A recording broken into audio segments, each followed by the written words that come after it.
প্রিয় শিক্ষার্থীবৃন্দ, আজকেও আমরা দশম শ্রেণীর নবম অধ্যায়ের একটি উদাহরণের সমাধান করব। তাহলে প্রিয় শিক্ষার্থীবৃন্দ, আমরা একটু দেখে নিই। নবম অধ্যায় উদাহরণ হচ্ছে 12।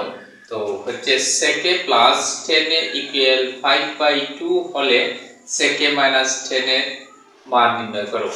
প্রিয় শিক্ষার্থীবৃন্দ, আমাদের অঙ্কটার টার্মটাকে আগে ভালোভাবে বুঝে নিতে হবে এবং এটা থেকে আমাদের কিছু জিনিস চিন্তা করতে হবে। তাহলে প্রথমে আমি দেওয়া আছে আমি লিখে নিলাম, দেওয়া আছে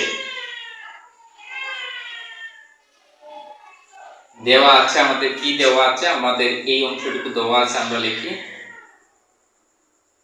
sec a plus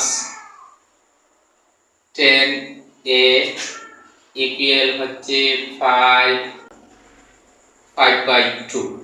এটা হচ্ছে আমাদের দেওয়া আছে আর আমাদেরকে এটা সমাধান করতে হবে। তাহলে দুই শিক্ষার্থীবৃন্দ, আমাদের এই জায়গাতে আমাদের একটা সূত্রে যেতে হবে। একটা সূত্র আমরা যেমন আছে, আমি লিখলাম কেন, sec স্কয়ার মাইনাস 10 স্কয়ার সমান সমান 1। তাহলে এটাকে যদি আমি একটু ব্যাখ্যা করি, sec স্কয়ার জায়গাতে রাখলাম আর 1 দিলাম এই জায়গাতে, আর এই পাশ থেকে যখন যাবে এটা কি হবে, আমাদের 10 স্কয়ার হবে। তাহলে এই জায়গাতে আমি ওইটার আলোকে লিখব, আমরা জানি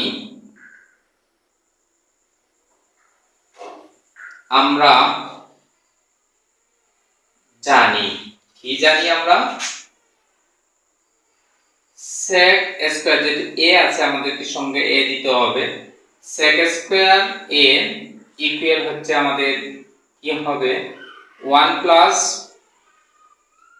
10 স্কয়ার a। এরপরে আমি কি লিখব, যেহেতু ইকুয়াল আছে এজন্য আমি বাদ দেব sec স্কয়ার a, আর এই যে 10টা এই জায়গাতে আছে, এই 10টাকে আমি ওই পাশে আনবো, যেহেতু প্লাস আছে ওই জায়গাতে আনলাম। আমি কি হলো 10 স্কয়ার a ইকুয়াল আমার এই জায়গাতে কি হলো 1।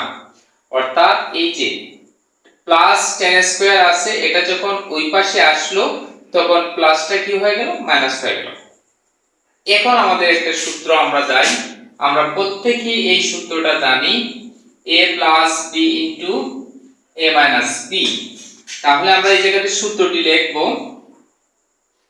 sec a plus 10a into sec a minus 10a, আর ইকুয়াল এই 1টা আমরা এই জায়গাতে দিব।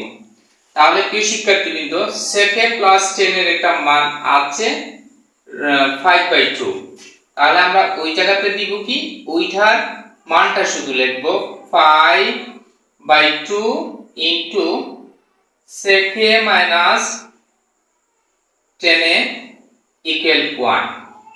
তারপরে বা দিব, দিয়ে শুধু এটা লিখব sec a মাইনাস 10a, অর্থাৎ এটা ওই পাশে গেলে কি হয়ে যাব, উল্টি যাইব, আর 1 এর সাথে কোনো কিছু গুণ করলেই ওই অবস্থা হয়। তাহলে 2/5, অর্থাৎ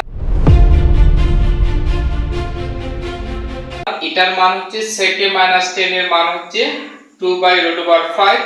এই জায়গাতে হচ্ছে আমাদের आंसर। প্রিয় শিক্ষার্থীবৃন্দ, আমরা প্রত্যেকই এই পাঠের অঙ্কগুলো বুঝতে হলে আগে আমাদেরকে এই পাঠের সূত্র সম্পর্কে আমাদের জ্ঞান অর্জন করতে হবে, যে কিভাবে কোন কৌশলে আমি এই সূত্রগুলো স্মরণ রাখতে পারবো। শুধু সূত্র মুখস্থ করলে হবে না, এই সূত্রগুলো তৈরি করা শিখে নিতে হবে। তাহলে আমরা এই সূত্রগুলো স্মরণ রাখতে পারবো এবং আমরা কাঙ্ক্ষিত ফলাফল অর্জন করতে পারবো।